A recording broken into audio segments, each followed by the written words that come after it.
I heard that every 7 years of our lives, our Saturn returns. And with it, our lives are turned upside down and inside out. And my life has been no exception.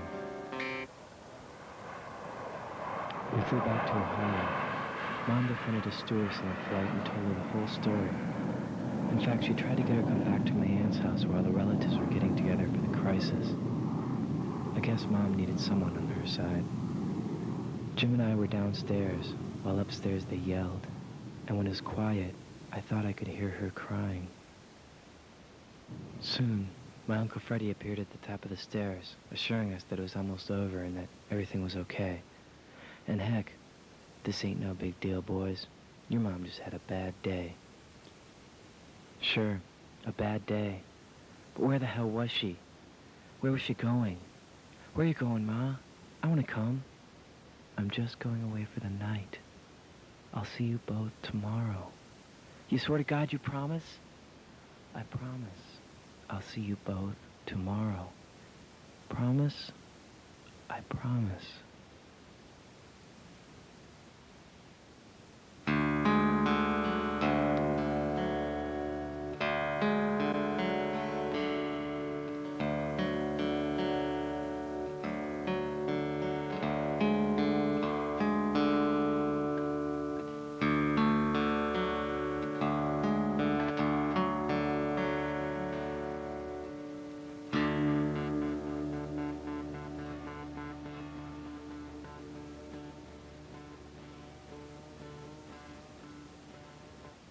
Well, we didn't see her tomorrow. Or the next day. Or the day after that. And we didn't find him. Jesus. Ram Das. Instead, he found us. He, our Father, who art in Wisconsin.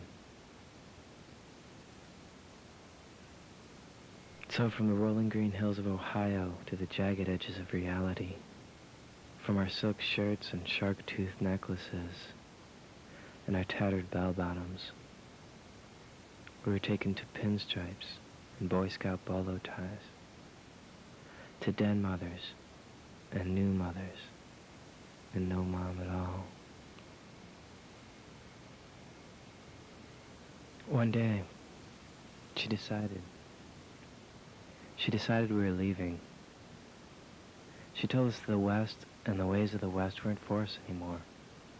That we were going where everything is absolute, where everything is here and now. A place where there's no more me and there's no more you, where it's just light. You understand, don't you, Ram? Ram? Yes, Ram, your new name, and your brother, Das. You see, Greg and Jim, they don't exist in the here and now. But I was here, now. But where was she? And who was she? At times she is Isis, Alice in Wonderland, Joan of Arc. At other times, she's Penny, or Karen, or M. Karan, Emily, Mom, Ma, Mother.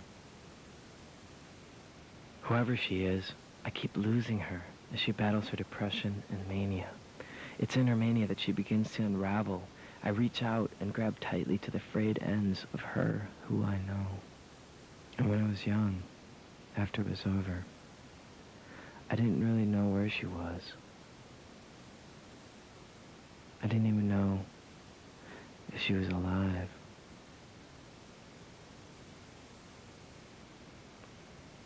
And even now, sometimes I wonder.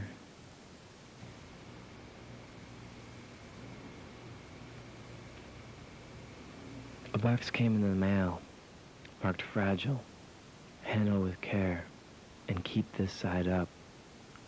It came upside down. It was parts of Mom's life. Again, she wanted a new start. She wanted a clean slate. She wrote to me, and in the letter, it said that these were things of her past, things that she wouldn't be needing anymore.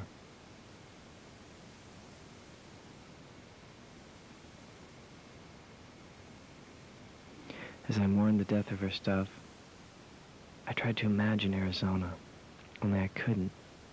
But I pictured elderly winged white-haired folks lounging under tall saguaro cactus. You see, I just couldn't imagine Mom there, a New Englander with her big mittens, moon boots, and her red wool beret.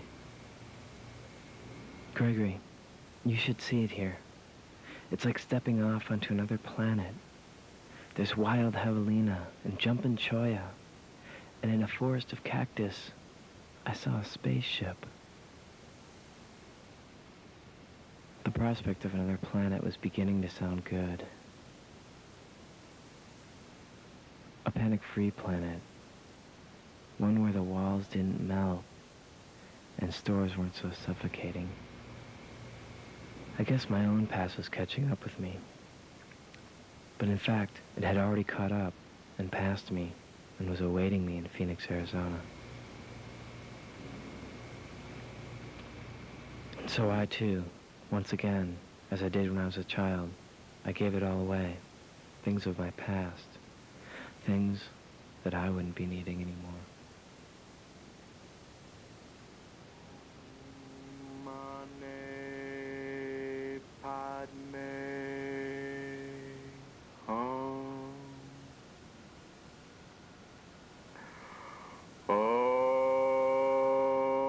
I packed what little I had left into a U-Haul. And a day and a half later, we were together again. On Wednesdays, we attended a yoga class, together, side by side, doing the breath of fire. I suppose things were normal enough, considering who we were and where we had been. Normal considering it had been 14 years since we had lived together. Mom was brushing up on her Wicca, doing some past life regressions, and rolling the I Ching, while I, upon arriving, immersed myself in the Zen art of nothingness.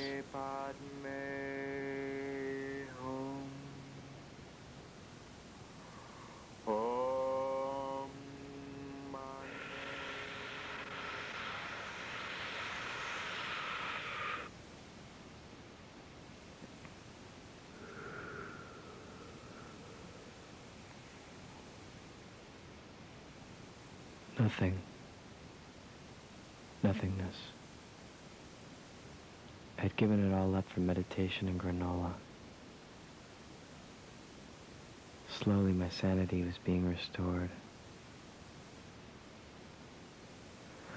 Mom soon followed suit and decided to come off her lithium.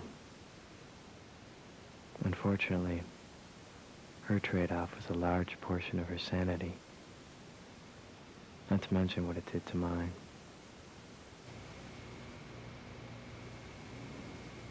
She constructed her own reality as she went along. Bits of facts and pieces of fiction, forming a skewed reflection of what was going on inside and around her. I wanted to believe her. I wanted to trust her. I tried to help her. Only I couldn't. She couldn't see me, and she wouldn't listen.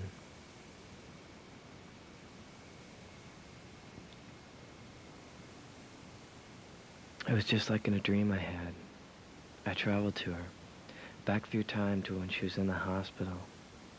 I saw her there, pale and scared, her eyes fixed on nothing, and nothing seemed to matter. I yelled to her, "Mom, I'm here. I can help you. I can hold you. I can keep you from..." Only I couldn't, and she couldn't hear me.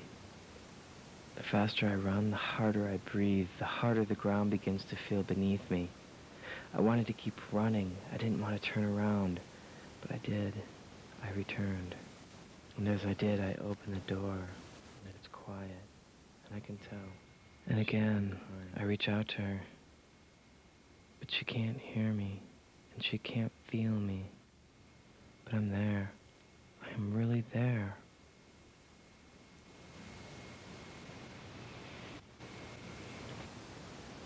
Gregory, you know I'm from another planet, don't you? I've been told many times before, I'm not from here, and that's why I keep leaving. That's why it's so difficult to stay. So where was she? Where was she going? Where are you going, Mom? I want to come.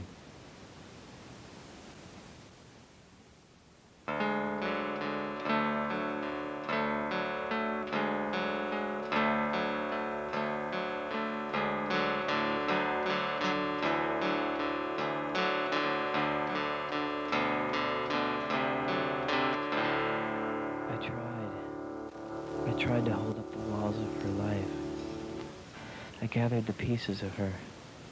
I assembled them according to memories of her who I know. I held her close. I'm here for you. This is as real as you need it to be. My love for you is unconditional. We held tight to one another for fear of losing each other, for fear of losing ourselves. Fortunately, it was my grandmother's 80th birthday, and we both had a sense of direction and hope. And soon it ended, as it did before, on a plane bound for Ohio. Together we sat in a downtown diner while Mom was around the corner in the community health center being evaluated. I fell into Jim's arms, recalling her words in my mind.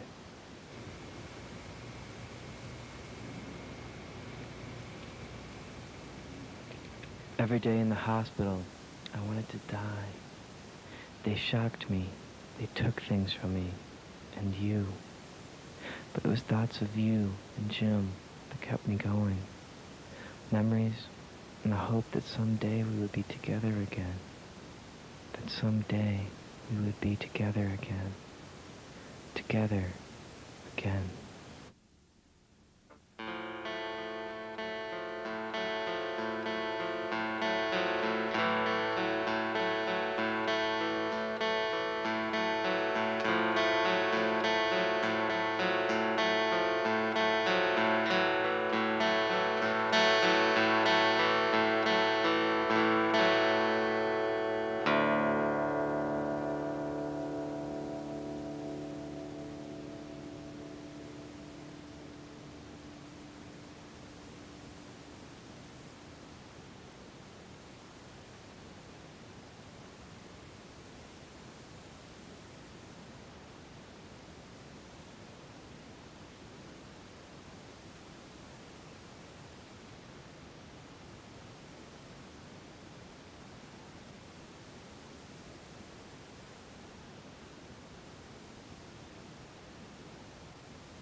Do you want to know what I'm going to do next Saturday?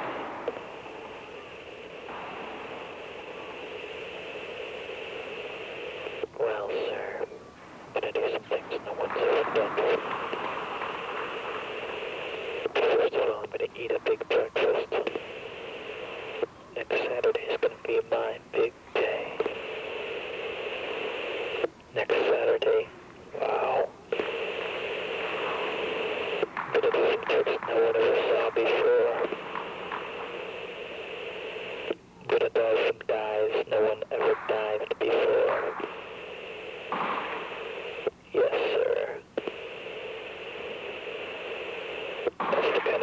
I'm gonna do next Saturday? Did you ever beat more than one kid at a time? Well, I'm gonna beat 5 kids at one time.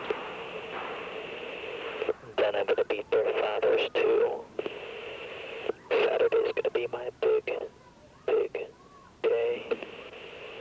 And after that, you have to eat a little something. You gotta keep eating if you want to keep going.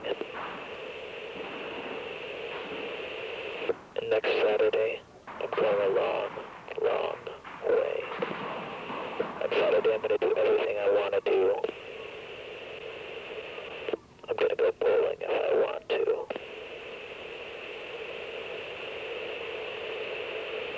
Then I'm gonna ski on water if I want to. And I want to.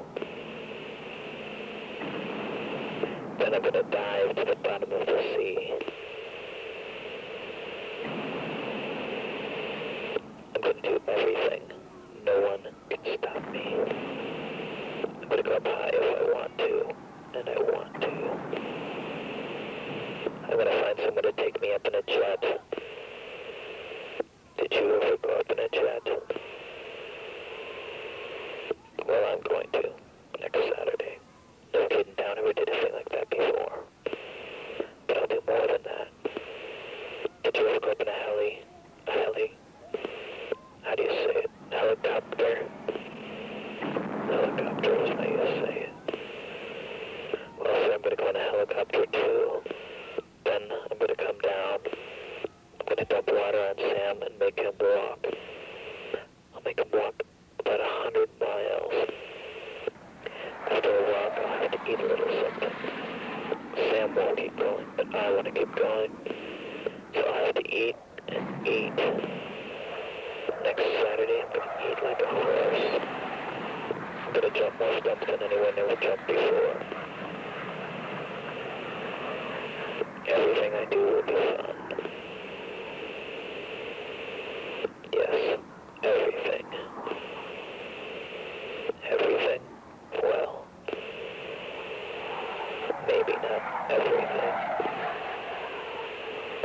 There's one thing I don't want to do next Saturday. Mother told me I have to go get my hair cut. Alright, I'll go. I'll go and look things over. Oh, do I want to look like that next Saturday? No sir, not next Saturday. I'll get out there fast and I'll take my hair with me. No one is going to stop me next Saturday. There are things I want to do. Did you ever play with the United States Marines? Shooting. I'll go shooting with the United States Marines. Little guns, big guns. I'll shoot every gun they shoot. The Marines have liked my shooting, and they're gonna like me. They'll ask me to stay and eat a little something. You have to keep eating if you want to keep going. I'll stay with them. I'll play with them. I'll run with them. I'll race with them. Did you ever box a United States Marine? Well, Sam, I'm gonna box a Marine on Saturday. Then I'll box another way. I'll box with sticks. 2 Marines at a time. No kid ever did a thing like that before. I'll do everything they do. I'll be fast next Saturday. I'm gonna beat them all. I'll beat them, and then I'll leave them. I have other things to do. I'll run around and yell. Next Saturday, I'll yell my head off. I'll blow horns, I'll blow and blow. Next Saturday, I'll blow my head off. No one is going to stop me next Saturday. They may try and stop me. They may catch me and take me away in a tin can. They may dump me over a wall. But I'll pop up again. And you know what I'm going to do? Well, so let me tell you, I'm going to eat more spaghetti than anyone ever ate before.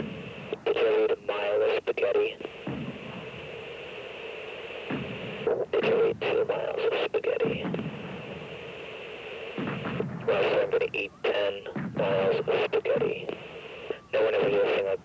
they're not even a United States Marine. So when the Marines hear about me and all that spaghetti, you know what they're gonna do? They'll put a parade on just for me. It'll be 10 miles long, just like the spaghetti. Then I'm gonna take them home after the parade, take them home for supper. I hope I'm having a little something for us to eat now. Yes, sir. That is what I'm gonna do next Saturday. Saturday is gonna be my big day.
Damn it, Penny. You lost another one. Wait, I have to tell you how to hook this goddamn worm. Gotta hook it right through the fat part of it, Penny. See that fat part of it? That's where its sex organs are at. Take that hook and push it right through them. That way it's not gonna come off. We'll catch ourselves a fish. Take it up. Cook it up, have ourselves some fish dinner. Now, don't tell anyone what we did when we go fishing, okay? God damn it. If you tell anyone, Penny, you're gonna die. Go to hell. You don't want to go to hell, do you? I'll show you how to do that. Take that hook, put it right through that fat part. If you get in that fat part real good, where its sex organs are at, it's not going to ever come out. Sex organs are tough. You know that, Penny? They're tough.